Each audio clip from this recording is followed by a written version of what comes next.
अस्सलाम वालेकुम रहमतुल्लाह। क्लास 9th के लिए हम आज डिस्कस कर रहे हैं स्पीड, जो मोशन का एक सब टॉपिक है।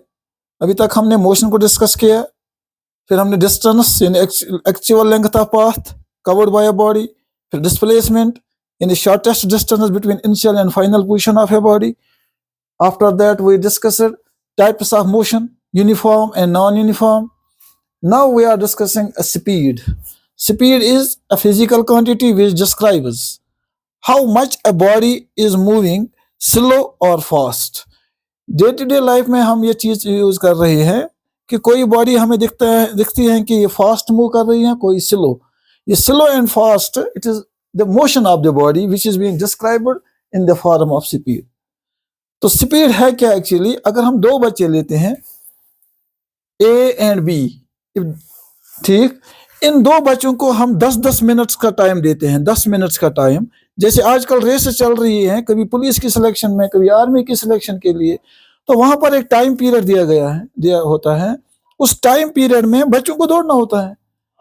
फिर कैलकुलेट किया जाता है कि कौन सा बच्चा इस टाइम पीरियड में सबसे ज्यादा डिस्टेंस ट्रेवल करेगा. क्योंकि मैंने कल भी कहा कि किसी भी बॉडी के मोशन को तोलने के लिए, ठीक, जज करने के लिए जो तराजू यूज की जाते हैं, दैट है टाइम, दैट है वक्त. इसलिए वक्त बहुत इंपॉर्टेंट है, टाइम बहुत इंपॉर्टेंट है. इसी टाइम के तराजू में ही किसी बॉडी के मोशन को जज किया जाता है, वेदर इट इज फास्ट और इट इज स्लो. अब यहाँ पर जो तराजू हमने चूज की है, दैट इज 10 मिनट्स की. टाइम पीरियड को जो चूज किया गया है 10 मिनट्स का. सपोज ये जो ए बॉडी है, it covers 100 metres distance, 100 meter distance in 10 minutes, and B covers 110 meters distance in 10 minutes. तो हम ये बिना पढ़े भी अंदाजा लगाते हैं कि B जो है ना, B इसने रेस जीती है. क्यों जीती है? Because it has cover more distance in the given time period. जो टाइम का यूनिट चूज किया था, उस टाइम यूनिट में इस B ने ज्यादा डिस्टेंस ट्रेवल की है. तो फिजिक्स कहते हैं कि द स्पीड, यानी इस मोशन को एक सिंपल टर्म में डिस्क्राइब करते हैं, that the speed of B is more than the speed of A. This is simple speed. So the simple form में स्पीड है distance travelled by a body, distance travelled by a body per unit time. तराजू क्या है? Unit time. Unit time हमें लेना है, चाहे minutes में लेंगे, सेकंड में लेंगे, आवर्स में लेंगे. किसी भी यूनिट टाइम में, किसी भी गिवन टाइम इंटरवल में कोई बॉडी कितनी डिस्टेंस ट्रेवल करते हैं, दैट इज स्पीड. अब जो बॉडी इस टाइम इंटरवल में ज्यादा डिस्टेंस ट्रेवल करेगी, इसकी स्पीड ज्यादा है. कोई बॉडी का इसी गिवन टाइम इंटरवल में कम डिस्टेंस ट्रेवल करेगी, तो उससे कहेंगे इसकी स्पीड कम है. तो इसको मैथमेटिकल फॉर्म बनाते हैं, that is speed is equal to, जहां पर भी आपको किसी भी साइंटिफिक टर्म में पर दिखाई देगी ना, पर, इट मीन्स डिवाइड बाई. यानी आपको मैथमेटिक्स में ऐसे पढ़ाया जाता है 2/3. इट इज 2 पर 3, 2 पर 3, यानी 2 को हर एक 3 में बांटना है. ठीक, इसी तरह यहां पर भी है distance travelled by a body. तो स्पीड को हम ऐसे भी लिख सकते हैं, it is distance travelled by a body per means divide by unit time, divided by unit time. This is the simple formula of speed. अगर आपको किसी भी बॉडी की स्पीड कैलकुलेट करनी है, तो आपके पास दो चीजें होनी चाहिए. एक, इसने कितनी डिस्टेंस ट्रैवल की है, और इसने कितने टाइम में डिस्टेंस ट्रैवल की है. Then you can divide this distance by time and you can get the speed of this body. Now speed is denoted by V, small v. Distance is denoted by S or D, small d. फिलहाल आप 9th में S use कीजिए. Time is denoted by T, time is denoted by T. Therefore ये जो formula बनेगी, it is V is equal to S divide by T. ये formula आप याद रखें स्पीड के लिए. किसी भी बॉडी की स्पीड को निकालने के लिए आपको ये फार्मूला यूज करनी है, V is equal to S divide by T. तो अगर आपके पास डिस्टेंस पता है, टाइम पता है, you can calculate the speed. अगर आपके पास स्पीड पता है, डिस्टेंस पता है, you can calculate the time. तो these are the relative quantities. अब इनमें से इन तीन में से दो भी जो भी आपको गिवन होगी, by this formula you can calculate the third one. अब इसका यूनिट देखते हैं, SI unit of speed, SI unit of speed. अब यूनिट निकालिए, स्पीड इज इक्वल टू, देखो यूनिट निकालना कैसे होता है और कितना आसान होता है। Speed is equal to distance divide by time. तो स्पीड के जो यूनिट में इसमें टाइम, डिस्टेंस का भी यूनिट आएगा, टाइम का भी यूनिट आएगा, बीच में आएगा डिवाइड बाय। अब आप बताइए what is the unit of distance? Distance is measured in metres. The SI unit of time is that is second. तो स्पीड का यूनिट क्या बन गया? Metre divide by second. क्या बन गया यूनिट इसका? मीटर डिवाइड बाय सेकंड, जिसको हम पढ़ते हैं मीटर पर सेकंड, क्योंकि पर और डिवाइड बाय एक ही टर्म है। ठीक है बेटा, तो इसका जो यूनिट है that is metre per second. और आपके बुक में कभी ऐसे भी होगा, it is metre into second raised power 1, क्योंकि डिनोमिनेटर को जब हम कन्वर्ट करते हैं डिवीजन को मल्टीप्लिकेशन में, तो इट इज रेज़्ड पावर 1। ठीक, और इसको वापस कन्वर्ट करेंगे तो ये बनेगा मीटर पर सेकंड। ऐसे यह हो गया स्पीड का मसला। अब जो हमारे डे टू डे लाइफ में we come into across the bodies जिनकी स्पीड मुख्तलिफ रहती है, जैसे यूनिफॉर्म स्पीड से आसान कहीं। इसलिए स्पीड को समझने के बाद हमें ये देखना है कि स्पीड डिफरेंट होती है।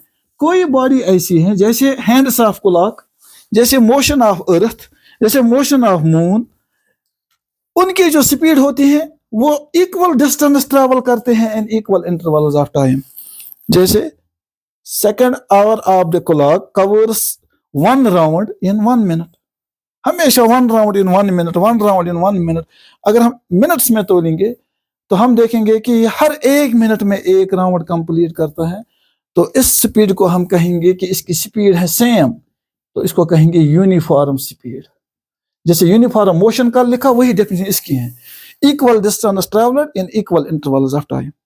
हर टाइम इंटरवल में अगर ये बराबर डिस्टेंस ट्रैवल करते हैं तो आप ये देख लेना, तो आप ये समझ लेना कि इसकी स्पीड है यूनिफॉर्म। लेकिन अक्सर जो बॉडीज हमें डे टू डे लाइफ में जिनसे हमारा वास्ता पड़ता है, they move in the non uniform speed, non uniform speed. जैसे जिस गाड़ी में हम चलते हैं, पहले ये गाड़ी रेस्ट में होती है तो स्पीड होती है 0, फिर ये निकलना शुरू होती है तो स्पीड 0, 1, 2, 3, 4, 5 बनती है, फिर कभी 5 किलोमीटर पर आवर की स्पीड बनती है, फिर 10 किलोमीटर पर आवर स्पीड बनती है, फिर 20, फिर 40, फिर 60, फिर 80, फिर 100, कभी 100 तक भी कोई स्पीड बढ़ा देता है। तो हम कहेंगे कि ये जो बॉडी अपनी स्पीड को चेंज कर रही है विद द पासिंग टाइम। हर एक टाइम इंटरवल में इसकी स्पीड बराबर नहीं रहती है, तो ये हम इस बॉडी की स्पीड को कह सकते हैं it is non uniform speed, non uniform speed. अब इसमें अक्सर क्या होता है कि जब हम गाड़ी में चलते हैं तो अचानक हमारे जहन में आता है let us see what is the speed of the car. अचानक नजर दिमाग में आता है, मैं देखूंगा कि ये गाड़ी की स्पीड क्या है। तो सपोज हमें स्पीड मिल गई 50 किलोमीटर्स, वहां पे जो सुई है वो दिखा रही है 50 किलोमीटर पर आवर। यह क्या स्पीड है? क्या ये इसकी एक्चुअल स्पीड है? नो, इस स्पीड को कहते हैं instantaneous speed, instantaneous speed. Instantaneous speed is the speed of a body on A given time. यानी जब भी आप किसी वक्त अचानक से किसी बॉडी की स्पीड को देखते हैं, या आप कहेंगे जरा इस वक्त क्या स्पीड है, जो इस वक्त की जो ये स्पीड है that is called instantaneous speed. Speed of a body on A given time, यानी इन ए पर्टिकुलर टाइम, उसे हम कहेंगे इंस्टेंटेनियस स्पीड। ठीक है बेटा, यानी किसी जब भी आप किसी बॉडी की स्पीड अचानक से जज करोगे, उस वक्त जो उसकी स्पीड दिखाई देगी that is called instantaneous speed. लेकिन यहां पर अब आपको एक क्वेश्चन है। Now you are reading in the class 9th। आप सुबह निकले और श्रीनगर के लिए गए। सपोज ये आपके घर से श्रीनगर तक 100 किलोमीटर की डिस्टेंस है। कितने किलोमीटर की? 100 किलोमीटर की। आप गए, आप गाड़ी के सामने बैठे थे, सामने वाली सीट पे, आपने इसकी स्पीड भी देखी, बीच बीच में आपने इंस्टेंटेनियस स्पीड देखी है। कभी आपने देखा 20 किलोमीटर पर आवर, कभी आपने नजर पड़ी तो आपने देखा गाड़ी की स्पीड 40 किलोमीटर पर आवर, कभी आपने देखा 100 किलोमीटर पर आवर, कभी पटन के जाम में फंस गए तो फिर से 10 किलोमीटर पर आवर, फिर आपने फिर देखा 50 किलोमीटर पर आवर, आपने स्पीड देखी, फाइनली आप श्रीनगर पहुंच गए। अब कोई फैमिली में से आपको जज करना चाहता है कि ये बच्चा हमारा 9th में पढ़ा है, मैं देखूंगा कि इसको ये स्पीड समझ आई है कि नहीं। वो आपसे पूछेगा कि बेटा आप श्रीनगर पहुंचे? जी पापा पहुंचे। मुझे बताइए कि जिस गाड़ी में आप गए, what was the speed of that car? What was the speed of that car? आपको स्पीड बतानी है। और आपने जो इंस्टेंटेनियस स्पीड देखी है, आपने 20 भी देखी है, 40 किलोमीटर भी स्पीड देखी है इसी गाड़ी की, आपने 80 भी देखी है, 100 भी देखी है, 10 भी देखी है। अब आप कौन सी स्पीड बताओगे अपने इस पापा को? यानी घर में जो आपसे पूछ रहा है कि जिस गाड़ी में आप गए, what was the speed of that car, आप कैसे इसका जवाब दोगे? तो आपने फिजिक्स को अच्छे से समझना है। अगर आपने यहाँ से अच्छे से समझा होगा तो आप कहेंगे यस, मैं तो इसकी एक्चुअल स्पीड नहीं बता सकता, लेकिन मैं आपको बताता हूँ एवरेज स्पीड इसकी। क्या speed? Average speed. Average speed. इसको डिस्कस करने से पहले मैं और एक एग्जांपल से आपको समझाता हूँ। 10th का रिजल्ट आएगा, आपको किसी का 12th का रिजल्ट आएगा, जो भी देखने वाला होगा, कभी रिजल्ट आता है तो आपसे पूछा जाता है बेटा व्हाट इज योर परसेंटेज? तो कोई बच्चा कहता है मुझे आए हैं 90%। अगर इसे यहाँ से वापस पूछा जाएगा व्हाट डज इट मीन, जरा बेटा मुझे समझाओ, मुझे सिंपल भाषा में समझाइए 90% का मतलब क्या है। तो बच्चा अगर यह कहेगा कि मैंने लाए हैं 450 मार्क्स 500 में से, जब मैं यहाँ से 5 से इसको डिवाइड करता हूँ तो मुझे मिलते हैं 90, तो ये बन गया 90%। तो मैं कहूँगा कि नहीं, मुझे ये समझ नहीं आया, मुझे सिंपल भाषा में समझाओ कि आपके ये 90% का मतलब क्या है। तो अगर बच्चे ने सच में इस चीज को समझा है या आज आप याद रखोगे इसका मतलब क्या है, तो ये बच्चा वापस बोलना चाहिए कि सर मेरे 5 सब्जेक्ट्स हैं, मैंने 5 सब्जेक्ट्स का एग्जाम दिया है 10th या 12th में। एक सब्जेक्ट में मुझे आए हैं 95, दूसरे सब्जेक्ट में सपोज मुझे आए हैं 92, तीसरे सब्जेक्ट में आए हैं मुझे 88, चौथे सब्जेक्ट में आए हैं सपोज मुझे 87, पांचवें सब्जेक्ट में आए हैं सपोज मुझे 91। कैलकुलेशन इधर उधर हो सकते हैं, ठीक है बेटा? सर कि मेरे डिफरेंट सब्जेक्ट्स में डिफरेंट मार्क्स आए हैं, यूनिफॉर्मिटी नहीं है, यूनिफॉर्मिटी नहीं है। अगर हर एक सब्जेक्ट में 95 95 95 95 तो आप कहेंगे मुझे यूनिफॉर्मिटी मिली है, हर एक सब्जेक्ट में 95% मिले हैं। लेकिन आप कहेंगे सिर्फ मुझे 95% नहीं, मुझे 95% मिले हैं, दैट मीन्स कि मुझे यूनिफॉर्मली हर एक सब्जेक्ट में 95% मिले हैं ना। तो यहाँ आप देख रहे हैं मार्क्स कार्ड, तो यूनिफॉर्मिटी नहीं है। तो फिर 90% का मतलब क्या है? आप कहेंगे कि सर क्योंकि ये सब्जेक्ट 5 है। कितने सब्जेक्ट? 5। इन मार्क्स को मैं कैलकुलेट करता हूं डिवाइड बाय, और फिर इनको ऐड करके 95 प्लस 92 प्लस 88 प्लस 87, सर ये आते हैं टोटल 450। क्या आते हैं? तो 450। लेकिन ये 450 मुझे कुल मिलाकर कितने सब्जेक्ट्स में मिले हैं? 5। इसको मैं डिवाइड करता हूं 5 से, ठीक, यानी टोटल नंबर ऑफ ऑब्जर्वेशन। तो 5 से डिवाइड करने के बाद यानी ऑन एन एवरेज कहीं मुझे 90 से ज्यादा मिले हैं तो कहीं 90 से कम, लेकिन ऑन एन एवरेज में कैसे लगभग जो हम टर्म यूज करते हैं उर्दू में, लगभग मुझे हर एक सब्जेक्ट में 90 मार्क्स हासिल हुए हैं। ये 90 कोई एक्चुअल टर्म है ही नहीं, ये 90 किसी सब्जेक्ट में आए ही नहीं है, इसको हम कहते हैं एवरेज। ठीक है बेटा, एवरेज मार्क्स। तो यही यहाँ पर भी यही चीज है, जब कोई बॉडी मूव करती है in the non uniform speed, तो उस सूरत में उसकी स्पीड को कैलकुलेट करने के लिए जो टर्म यूज किए जाते हैं that is called average speed. Average speed is total distance travelled. ये कैलकुलेट करने के लिए सिंपल फॉर्मूला है टोटल डिस्टेंस ट्रैवल्ड। तो आपने देखना है मैंने टोटल डिस्टेंस कितनी ट्रैवल की है और इसमें मुझे कितना टोटल टाइम लगा है, टोटल टाइम ठीक है। अब आपको घर वालों को जवाब देना है कि मैंने 100 किलोमीटर ट्रैवल किए हैं, लेकिन ये गाड़ी बड़ी स्लो चली, इसने 2 घंटे का टाइम लगाया। तो टोटल डिस्टेंस आपने ट्रैवल किया 100 किलोमीटर की, टोटल टाइम लग गया 2 घंटे की। आप कहेंगे इसकी स्पीड थी 50 किलोमीटर पर आवर, ये इसकी बन गई एवरेज स्पीड। तो ये कभी इंस्टेंटेनियस स्पीड थी ही नहीं, ये क्या है? Average speed. तो यूजुअली जो हमारे इर्द गिर्द के बॉडीज होते हैं they move in the non uniform speed. उनकी स्पीड को कैलकुलेट करने के लिए हम जो स्पीड कैलकुलेट करते हैं that is usually the average speed. When average speed is calculated by total time taken, total distance travelled divide by total time taken, यानी कितने डिस्टेंस ट्रैवल किए हैं और कितना टाइम लगा है। ठीक है, यानी अगर आपको पता चले, अगर if you know the total length of the orbit of the earth, ठीक है बेटा।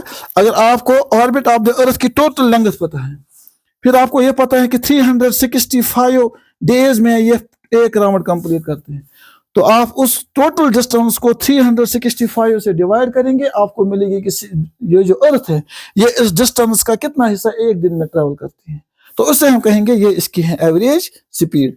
तो total distance travel divide by total time taken is average speed.